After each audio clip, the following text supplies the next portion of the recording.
우리가 읽은 본문에서 유다 지파가 기업으로 분배받은 성읍과 마을들을 상세하게 나열하고 있습니다. 유다 지파는 가장 먼저 땅을 분배받았을 뿐만 아니라 가장 넓은 땅을 할당받았습니다. 유다 지파의 기업은 가나안 땅의 지리적인 특징에 맞추어 크게 네 가지 지역으로 생각해 볼 수 있습니다. 21절에서 32절은 남방부 네겝 지역의 기업 분배를 말하고 있고 33절에서 47절은 평지의 기업 분배를 말하고 있습니다. 48절에서 60절은 유다 산지의 기업 분배를 말하고 있고 61절, 62절은 유다 광야 지역의 기업 분배를 다루고 있습니다. 이 유다 지파의 시초가 되는 이 유다는 아버지 야곱과 어머니 레아 사이에서 태어난 네 번째 아들입니다. 형제들과 동생 유다를 요셉을 죽이려고 할 때 차라리 미디안 상인들에게 팔자고 이야기하고, 또한 흉년으로 곡식이 없어 양식을 사러 애굽에 갔을 때 요셉이 베냐민을 가두려 하자 애걸복걸합니다. 왜냐하면 요셉과 베냐민은 아버지 야곱과 어머니 라헬 사이에서 태어난 막내 동생들이었기 때문에 이들마저 아버지에게로 돌아가지 못하게 한다면 아버지의 상심이 매우 클 것이었기 때문입니다. 또한 애굽을 탈출할 때에도 12지파 중 유다 지파의 자손수가 가장 많았고 세력도 가장 강하여 광야에 있을 때나 가나안에 들어갈 때 늘 선봉장이 되었던 지파입니다. 그런데 이런 유다 지파의 이 유다에게도 인간적인 결함이 있었습니다.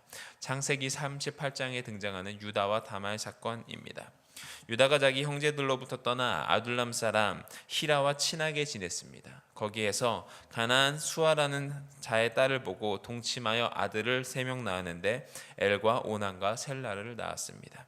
첫째 아들을 장가 보내려고 다말을 데리고 왔는데 이 유다의 장자인 엘이 여호와께서 보시기에 악함으로 그를 죽이셨습니다.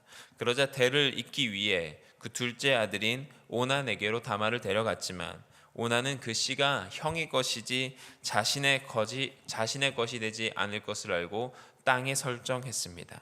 체외 사정을 했습니다. 이 모습도 여호와께서 보시기에 악함으로 둘째 아들 오난도 죽이셨습니다. 이제 유다는 생각합니다. 이 막내 아들 셀라가 장성할 때까지 며느리 다말을 고향으로 보내야 되겠다. 하지만 유다는 막내 아들인 셀라도 죽을까봐 다말을 고향으로 보냈던 것입니다. 이것이 신명기 25장에 기록된 계대 혼인법입니다. 장자가 결혼을 했는데 대를 이을 아들이 없어 죽으면 그 동생이 형의 아내와 결혼하여 아들을 낳고 형의 대를 잇게 하는 법입니다. 만일 동생이었다면 가장 가까운 친척이 그 의무를 이행하는 법입니다. 롯과 보아스가 게데온이법으로 맺어진 인연이라 할 수 있습니다. 그런데 유다의 아내 수아의 딸이 죽었습니다. 위로를 받고 아둘람 사람 히라와 함께 양털을 깎으러 딥나에 올라갔는데 이 소식을 다말이 들었습니다.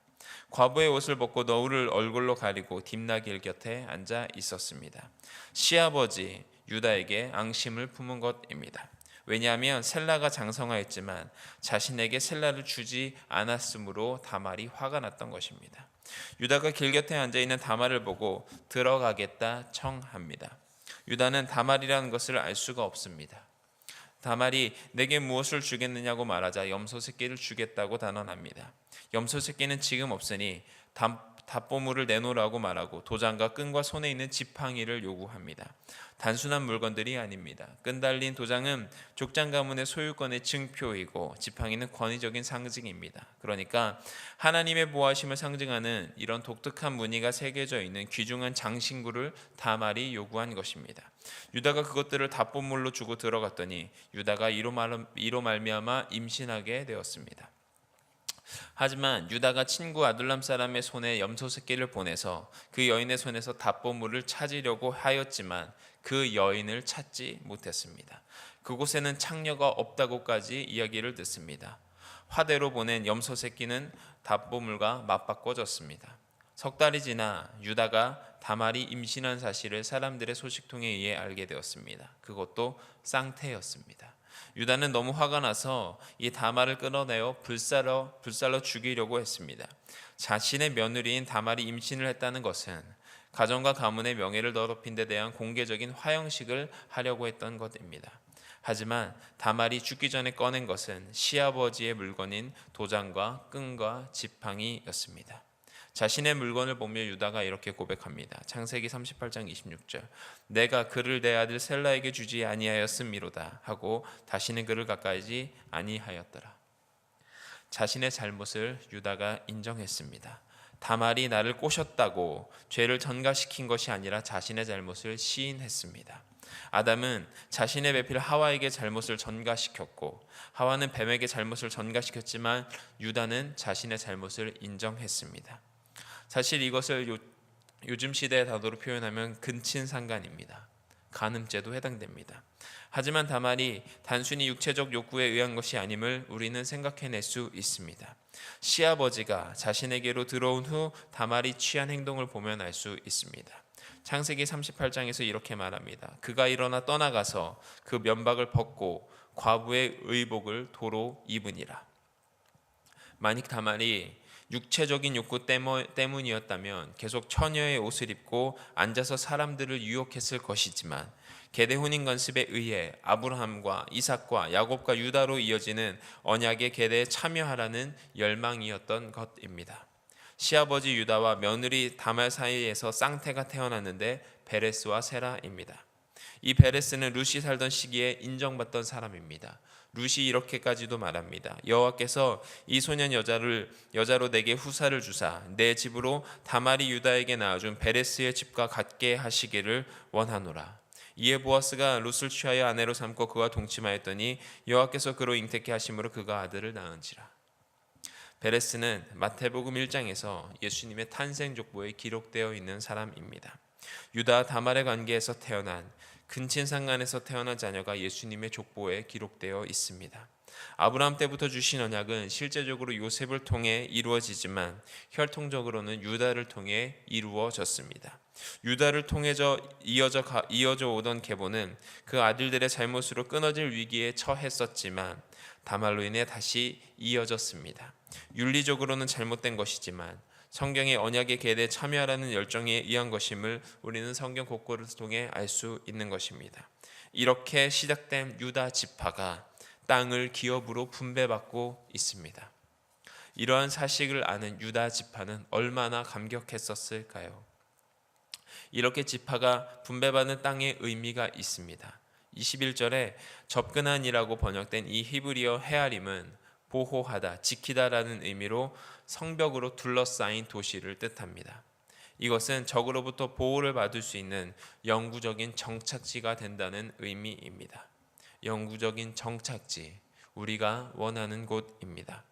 죄인들의 혈통에서 예수님이 태어나셨고 죄인들의 지파에도 땅을 분배해 주시는 하나님께서 우리들을 영원한 정착지로 인도하시기를 원하십니다. 아브라함은 약속만을 받은 것처럼 우리 세대에 들어갈 수 없다면 다음 세대를 위해서라도 반드시 준비해야 합니다. 수세기에 걸쳐서 서서히 성취된 하나님의 말씀처럼 유다와 같은 조상이 되어 하나님이 주신 크고 놀라운 복을 누리게 해 주어야 합니다. 한 가지 꼭 기억해야 할 것은 쫓아내지 못한 것들은 우리 인생에서 끊어지지 못한 죄성으로 시간이 지나면 고착화되고 당연시되고 결정적인 순간에 우리의 본질적인 것을 괴롭히는 가시 같은 존재가 된다는 것입니다. 63절에 쫓아내지 못한 예루살렘의 여부수 족속은 후에 다윗 시대의 난곤불락의 여부수 성이 됩니다. 기드론, 흰논과 같은 골짜기가 있고 남쪽과 동쪽의 성벽은 절벽같이 가파른 언덕에 있어 공격하기가 매우 어려웠습니다. 우리 인생에서 정복되지 않은 여부수는 무엇인지 생각해보고 하나님의 말씀을 통해 정복해 나아가야 합니다. 122개나 되는 많은 성읍과 그에 속한 마을들이 유다 지파에게 분배되었습니다. 수많은 성읍들이 정복되었습니다. 최종적으로 정복된 사실만이 기록되어 있습니다. 하나님이 가나안 땅을 이스라엘의 손에 넘겨주셨어도 이스라엘이 직접 싸워 쟁취해야 했듯이 성도는 예수님으로 인해 최종적인 승리를 보장받았지만 주님 다시 오실 때까지 수많은 영적 전쟁을 치러야 합니다. 승리의 역사, 정복의 역사를 써나갈 때 유다 사람들이 약속의 땅을 기업으로 받았던 것처럼 우리도 하늘나라의 기업을 받을 것입니다. 이 땅에서의 안락한 환경이 아닌 영원한 하나님 나라에 대한 분배에 대한 믿음일 것입니다. 약속의 땅에 대한 하나님의 약속이 성취되었습니다. 하늘나라에 대한 약속도 반드시 성취될 것입니다. 영원하고 안전한 하늘나라의 기업을 사모하는 저와 여러분들이 되시기를 주님의 이름으로 축원드립니다. 기도드리겠습니다.